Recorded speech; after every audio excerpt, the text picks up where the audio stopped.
ये कहानी शुरू होती है बार्सिलोना शहर से, जहां लोग एक भयानक अपोकलिप्टिक सिचुएशन का सामना कर रहे होते हैं। एक मिस्टीरियस बीमारी फैल चुकी होती है, ऐसी बीमारी जो लोगों के मन में ओपन स्पेसेस और दूसरे इंसानों का गहरा डर पैदा कर देती। इसी डर की वजह से शहर के ज्यादातर लोग खुली जगहों से भागकर बिल्डिंग्स के अंदर छुप जाते हैं। इन्हीं सर्वाइवर्स में से एक होता है मार्क। एक दिन वो बिल्डिंग के अंदर खड़े होकर शहर का व्यू देख रहा होता है और किचन स्टाफ से मिला हुआ खाना खा रहा होता है। तभी उसका एक कलीग उसे बुलाता है और कहता है कि अब उसकी टर्न आ गई है अंडरग्राउंड काम में मदद करने की, जहां सर्वाइवर्स नए एक्सेस रूट्स बनाने के लिए जमीन के नीचे खुदाई कर रहे होते हैं। मार्क के पास कोई चॉइस नहीं होती। वो बिल्डिंग के टनल्स की तरफ निकल पड़ता है। रास्ते में उसकी नजर पार्किंग लॉट पर पड़ती है। एक गाड़ी का डैशबोर्ड कैमरा गायब होता है। गाड़ी के निशान देखकर लगता है जैसे किसी ने जबरदस्ती अंदर घुसकर चोरी की हो। मार्क थोड़ा नोटिस करता है, लेकिन ज्यादा सोचता नहीं। अपनी शिफ्ट के दौरान जब वो खुदाई कर रहा होता है, तब उसे जमीन में एक अलग सी रॉक लेयर नजर आती है। मार्क पूरी ताकत से उस पर वार करता है और अचानक उसके पीछे से जमीन खुल जाती है। उसके सामने एक बड़ी रेलवे टनल होती है। कई घंटे बाद सर्वाइवर्स किचन में लंच के लिए लाइन लगाए खड़े होते हैं। मार्क तब कंफ्यूज हो जाता है जब वो देखता है कि हेनरिक अपने हिस्से से ज्यादा खाना ले रहा है। क्यूरियोसिटी में मार्क उससे बात करता है। हेनरिक बताता है कि वो ओलंपिक विलेज के तरफ जाने वाला है। मार्क पूछता है, वहाँ क्यों? हेनरिक जवाब देता है कि वो वर्डिगोर जा रहा है अपनी गर्लफ्रेंड से मिलने। थोड़ी देर बाद मार्क की नजर हेनरिक के बैग पर पड़ती है। वो पूछता है कि उसके पास जो डिवाइस है क्या वो जीपीएस है, क्योंकि बिल्डिंग का लास्ट जीपीएस डिवाइस हाल ही में चोरी हो चुका था। और इसी पॉइंट पर कहानी एक नया मोड़ लेने लगती है। हंगामा न हो इसलिए हेनरिक उसे चुप रहने को कहता है और बोलता है कि बाद में मिलकर बात करेंगे। मार्क को याद आता है कि ये सब शुरू कैसे हुआ था। उस वक्त मार्क बिल्डिंग के ऑफिस में लूकस के साथ काम करता था। हेनरिक तब एचआर डिपार्टमेंट का एग्जीक्यूटिव था, जिसका काम कंपनी के कट्स हैंडल करना था। किस एम्प्लॉय को रहना है और किसको जाना है ये डिसाइड करना। हेनरिक का तरीका काफी हार्श था। वो एम्प्लॉयज पर साइकोलॉजिकल प्रेशर डालता, बेकार की डेडलाइंस देता और उनसे अब्सर्ड एक्सप्लेनेशंस मांगता। मार्क उसे समझाने की कोशिश करता है कि जो सॉफ्टवेयर प्लेटफॉर्म यूज हो रहा है वो बहुत अनस्टेबल है, इसलिए complex error correction process follow करना पड़ता है ताकि फ्यूचर में प्रॉब्लम्स ना आए। लेकिन हेनरिक को कोई फर्क नहीं पड़ता। वो सीधा बोल देता है, तुम जाओगे भी तो कंपनी पर कोई असर नहीं पड़ेगा। इतनी इंटिमिडेशन के बाद मार्क खुद को पूरी तरह प्रोग्रामिंग में झोंक देता है। काम धीरे धीरे और मुश्किल और थका देने वाला हो जाता है। कई घंटे काम करने के बाद मार्क अपनी गर्लफ्रेंड जूलिया से मिलने जाता है। जूलिया उसे देखकर खुश होती है। बातों बातों में वो कहती है कि वो फैमिली बढ़ाना चाहती है, एक बच्चा चाहती है। मार्क इस आइडिया के खिलाफ होता है। उसे लगता है जॉब अब अनस्टेबल हो चुकी है, अगर नौकरी चली गई तो जिंदगी और मुश्किल हो जाएगी। ये सुनकर जूलिया डिसअपॉइंट हो जाती है। थोड़ी देर बाद दोनों सो जाते हैं, लेकिन मार्क को नींद नहीं आती। वो उठकर लिविंग रूम में टीवी ऑन करता है। टीवी पर एक ब्रेकिंग न्यूज चल रही होती है। एक जर्नलिस्ट बता रही होती है कि एक यंग लड़के ने घर में महीनों तक बंद रहने के बाद सुसाइड कर लिया है। मरने से पहले लड़के ने एक वीडियो रिकॉर्ड किया था, जिसमें वो कहता है कि किसी अजीब वजह से वो घर से बाहर नहीं निकल पा रहा था। चाहे जितनी भी कोशिश कर ले, वीडियो खत्म होती है और फिर लड़का खुद को गोली मार लेता है। अगली सुबह ऑफिस में सब लोग इसी न्यूज की बात कर रहे होते हैं। मार्क नोटिस करता है कि रुआ का बिहेवियर अजीब है।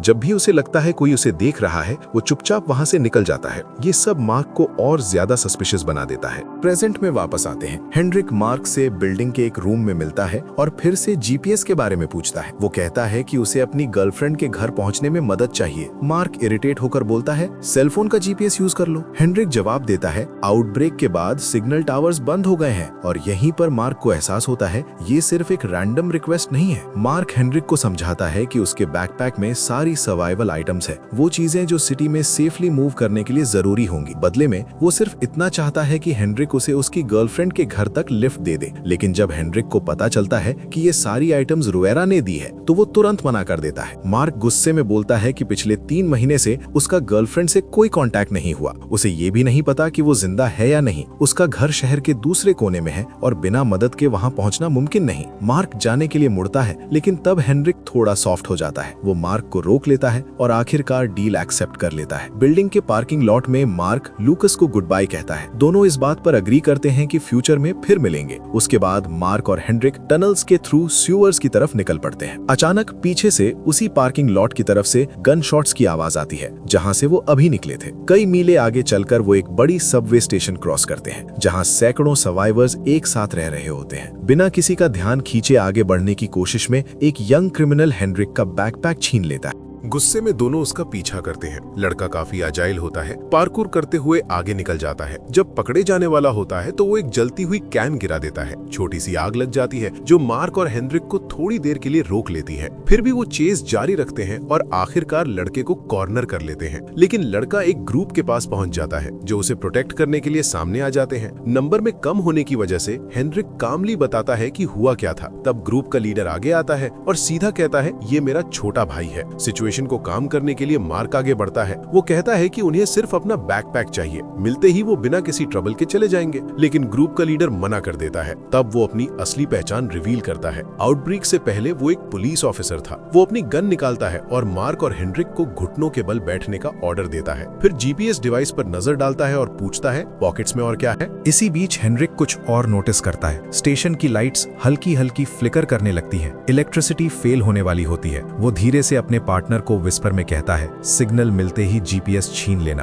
और फिर सेकंड्स के अंदर पूरा स्टेशन ब्लैकआउट में डूब जाता है। सिर्फ स्टेशन ही नहीं बल्कि पूरा शहर। अंधेरे का फायदा उठाते हुए हेनरिक सीधा लीडर पर झपट पड़ता है। दोनों के बीच हैंड टू हैंड फाइट शुरू हो जाती है। साथ ही मार्क पुलिस ऑफिसर के भाई पर अटैक करता है। जैसे ही उनके हाथ जीपीएस लगता है मार्क कवर में भाग निकलता है। हेनरिक पूरी ताकत लगाकर अपने ओपोनेंट की गन छीन लेता है। वो उसे एलिमिनेट करता है और बाकी क्रिमिनल्स को भी न्यूट्रलाइज कर देता है। एम्बुश से बचकर अब दोनों भीड़ में घुल जाते हैं। क्रिमिनल्स जितनी कोशिश करते हैं उन्हें दोबारा ढूंढ नहीं पाते। ब्लैकआउट का फायदा उठाते हुए वो स्टेशन में और टाइम वेस्ट किए बिना शहर से निकल जाते हैं। कुछ महीने पहले जब केओस शुरू भी नहीं हुआ था, मार्क रोज की तरह अपनी बिल्डिंग वापस आता है। उस रात की एक अजीब सी न्यूज उसे याद आती है। वो अपने पड़ोसी के घर जाता है क्योंकि उसने उस आदमी को कभी भी अपने अपार्टमेंट से बाहर निकलते हुए नहीं देखा था। मार्क दरवाजा नॉक करता है लेकिन अंदर से कोई जवाब नहीं आता। दरवाजा थोड़ा खुला होता है तो वो पड़ोसी को ढूंढने के लिए अंदर चला जाता है। अपार्टमेंट की हालत देखकर उसे घिन आती है। सब कुछ बिखरा हुआ, गंदा और अजीब सा। तब अचानक पड़ोसी उससे पूछता है अंदर कैसे आए। मार्क उसे शांत करने की कोशिश करता है और पूछता है कि वो बाहर क्यों नहीं निकल जाता। इस पर पड़ोसी एक ऐसी बात बोलता है जो मार्क को सोच में डाल देती है। अब मैं यहाँ से बाहर नहीं जा सकता। थोड़ी देर बाद बिल्डिंग के ऑफिस में एक एग्रेसिव झगड़ा शुरू हो जाता है। मार्क घबराकर पूछता है कि हो क्या रहा है। तब ल्यूकस उसे बताता है कि रोआ को बिल्डिंग से निकाला जा रहा है क्योंकि बॉसेस को पता चल गया है कि वो यहीं बिल्डिंग के अंदर सो रहा था। ये सुनते ही मार्क को सब समझ आ जाता है। उसे याद आता है न्यूज में दिखाया गया वो लड़का और उसे शक होता है कि रोआ को भी वही बीमारी हो सकती है। मार्क दौड़कर रोआ को बाहर जाने से रोकने की कोशिश करता है लेकिन वो वक्त पर नहीं पहुंच पाता। जैसे ही रोआ दरवाजे से बाहर निकलता है वो लड़खड़ाकर गिरने लगता है। पैनिक में सिक्योरिटी गार्ड्स उसे जमीन पर ही छोड़ देते हैं। मार्क चिल्लाता है उसे अंदर ले चलो, मदद करो, लेकिन कुछ ही सेकंड्स में रोआ अपनी पूरी ताकत खो देता है। बाद में मार्क रोआ के लॉकर से उसका सामान लेकर घर वापस जाता है जहां जूलिया उसे संभालती है और तसल्ली देती है। प्रेजेंट में सर्वाइवर स्टेशन पर मार्क की आंख खुलती है। वहीं उसकी मुलाकात हेनरिक से होती है। दोनों मिलकर अगले टनल की तरफ बढ़ते हैं। एक मैनहोल खोलकर बिना सरफेस पर आए वो सेफ एग्जिट तक पहुंच जाते हैं। कुछ देर बाद मार्क को एहसास होता है कि वो बिल्कुल उसी बिल्डिंग के नीचे पहुंच चुके हैं। वो टनल के अंदर एक गैस सिलेंडर तैयार करता है ताकि एक्सप्लोजन करके ऊपर घर तक पहुंच सके। प्रॉब्लम ये होती है कि मार्क का हाथ पहले से जख्मी होता है। हेनरिक वेपन से गैस टैंक पर ठीक से एम नहीं कर पा रहा होता। आखिर मार्क आगे बढ़ता है और मदद करता है। जैसे ही ब्लास्ट होता है एक जबरदस्त एक्सप्लोजन मार्क को दूर जाकर फेंक देता है। इस धमाके से उसकी सुनने की ताकत भी थोड़ी डैमेज हो जाती है। थोड़ी देर बाद जब मार्क संभलता है तो हेनरिक उसके पास आता है, काफी एक्साइटेड। वो मार्क को उठाता है और दोनों मिलकर उस खुले हुए होल के थ्रू बिल्डिंग के अंदर घुस जाते हैं। बिल्डिंग के लॉबी में पहुंचते ही दोनों ऊपर की तरफ क्लाइंब करना शुरू कर देते हैं। रास्ते में उन्हें फ्लोर्स पर पड़े हुए कई सर्वाइवर्स दिखते हैं, थके हुए, डरे हुए लेकिन जिंदा। जब वो मार्क की गर्लफ्रेंड के अपार्टमेंट तक पहुंचते हैं, मार्क नोटिस करता है कि जगह काफी हद तक तोड़ी हुई है। वो और हेनरिक मिलकर दरवाजा तोड़ने की कोशिश करते हैं। तभी अचानक एक आदमी उन्हें रोकने आता है। मार्क तुरंत रिएक्शन देता है और उस आदमी के हाथ पर काट लेता है। आदमी दर्द में पीछे हट जाता है और इसी मौके का फायदा उठाकर सर्वाइवर्स अपार्टमेंट के अंदर घुस जाते हैं। हेनरिक उस आदमी को एलिमिनेट करने ही वाला होता है, तभी अचानक उस आदमी की बेटी वहां आ जाती है। वो सबको शांत रहने के लिए कहती है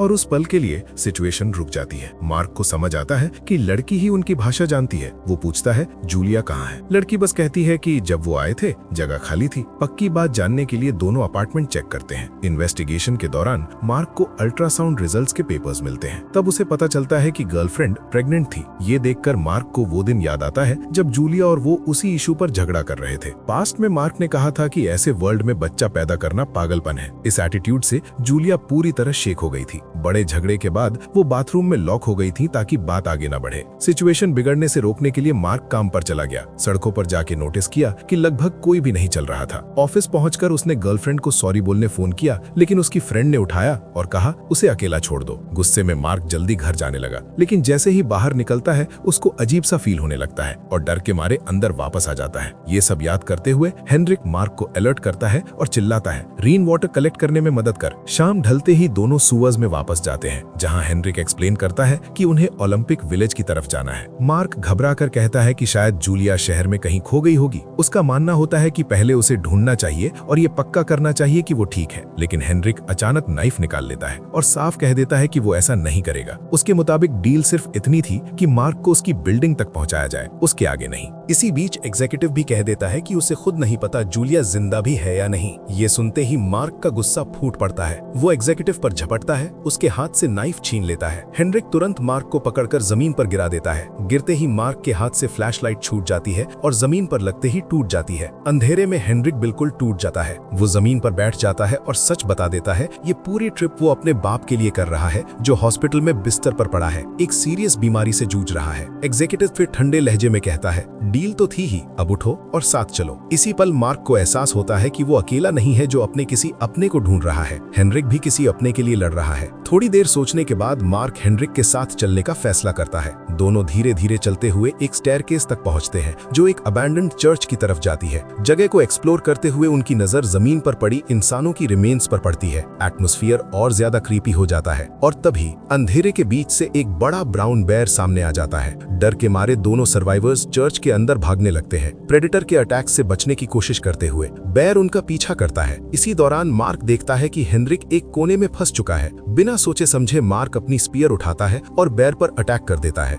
बेयर थोड़ी देर के लिए डिस्ट्रैक्ट होता है। इसी मौके का फायदा उठाकर हेनरिक जमीन पर पड़ी टॉर्च उठा लेता है और मार्क के पास पहुंच जाता है, लेकिन उनकी मुश्किल अभी खत्म नहीं होती। बेयर फिर से उन्हें घेर लेता है। तब मार्क नोटिस करता है कि एग्जिट डोर बिल्कुल सामने ही है। वो समझ जाता है कि अब सिर्फ एक ही चांस है। वो जोर से हेनरिक को चिल्लाता है, टॉर्च फेंक दो। हेनरिक थोड़ा कंफ्यूज होता है, लेकिन मार्क की बात मान लेता है। उसी पल बेयर उन पर झपटने के लिए कूदता है। मार्क अपनी स्पीयर को अपने जूतों के अगेंस्ट पोजीशन करता है ताकि उसे स्टेबिलिटी मिले और पूरी ताकत से प्रेडेटर पर वार करता है। स्पीयर सीधी बियर की बॉडी को पियर्स कर जाती है। बियर जमीन पर गिरता है और मर जाता है। बचने के बाद दोनों आग जलाते हैं और भूख मिटाने के लिए बियर का मीट खाते हैं। काफी घंटे बाद टनल्स से गुजरते हुए उनकी मुलाकात एक और ग्रुप ऑफ सर्वाइवर्स से होती है। ग्रुप में एक फैमिली पूछती है, तुम लोग कहाँ जा रहे हो? जब मार्क ओलंपिक विलेज हॉस्पिटल का नाम लेता है तो ग्रुप के चेहरों पर अजीब सा रिएक्शन आ जाता है। वो लोग बताते हैं कि रूमर्स है हॉस्पिटल शायद डिस्ट्रॉय हो चुका है। कुछ दिन पहले वहाँ एक बड़ी आग लगने की खबर थी और यहीं पर सिचुएशन एक बार फिर डेंजरस मोड़ ले लेती है।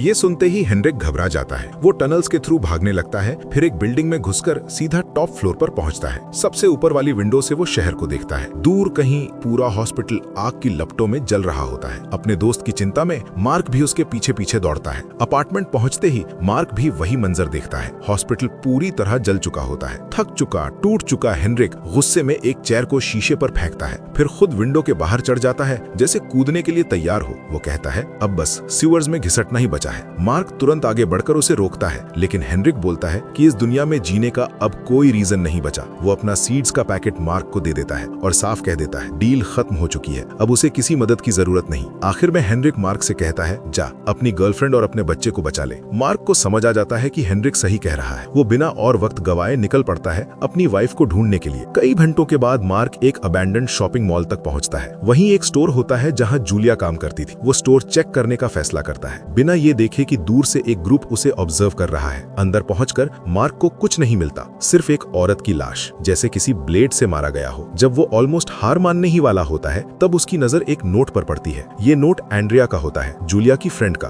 उसमें लिखा होता है कि वो लोग सुपरमार्केट में शेल्टर लेने वाले हैं। मार्क उन दोनों को ढूंढने के लिए निकल पड़ता है, लेकिन रास्ते में उसकी टकरार एक ग्रुप ऑफ सर्वाइवर्स से हो जाती है। ग्रुप के लोग उसे घेर लेते हैं और इंटेरोगेट करना शुरू कर देते हैं। सिचुएशन को बिगड़ने से बचाने के लिए मार्क अपनी जेब से जूलिया की फोटो निकालता है और उन्हें बताता है कि वो अपनी गर्लफ्रेंड को ढूंढ रहा है, जो कई महीने प्रेग्नेंट है। ये सुनते ही ग्रुप का लीडर कार्लोस थोड़ा शांत होता है। वो ऑर्डर देता है कि रिसेंटली रेस्क्यू किए गए लोगों को चेक किया जाए और मार्क से कहता है कि वो थोड़ी देर इंतजार करे। मार्क अंधेरे में वेट कर रहा होता है, तब उसे अचानक कुछ हिलता हुआ महसूस होता है। वो लाइटर जलाता है और शैडोज के बीच एक यंग लड़का छुपा हुआ दिख जाता है। उससे पहले कि मार्क कुछ समझ पाता, इंक से पेंटेड लोगों की एक पूरी आर्मी बैरिकेड पर अटैक कर देती है। ब्लेड्स चमकते हैं और कुछ ही पलों में सर्वाइवर्स पर ब्रूटल असॉल्ट शुरू हो जाता है। जैसे ही मार्क को समझ आता है कि जंग शुरू हो चुकी है, वो सिर्फ एक ही चीज सोचता है, जूलिया। वो फाइटिंग से बचने की कोशिश करता हुआ कॉरिडोर्स में दौड़ता है, अपनी गर्लफ्रेंड का नाम जोर जोर से पुकारते हुए। इसी दौरान उसकी मुलाकात एंड्रिया से होती है। एंड्रिया उसे बताती है कि जूलिया यहाँ नहीं है। वो रिवील करती है कि जूलिया उस दिन डॉक्टर के अपॉइंटमेंट के लिए गई थी, उसी दिन जब मार्क और उसका झगड़ा हुआ था। उसके बाद दोनों वहां से भागने का फैसला करते हैं। उनका प्लान होता है कि कॉन्फ्रंटेशन से लगी आग फैलने से पहले किसी तरह एग्जिट तक पहुंच जाया जाए। लेकिन दरवाजे तक पहुंचने से थोड़ा पहले मार्क नोटिस करता है कि सीलिंग का एक बड़ा हिस्सा गिरने वाला है। वो एंड्रिया को वार्न करने की पूरी कोशिश करता है, लेकिन तब तक देर हो चुकी होती है। एंड्रिया दूसरी तरफ ट्रैप हो जाती है।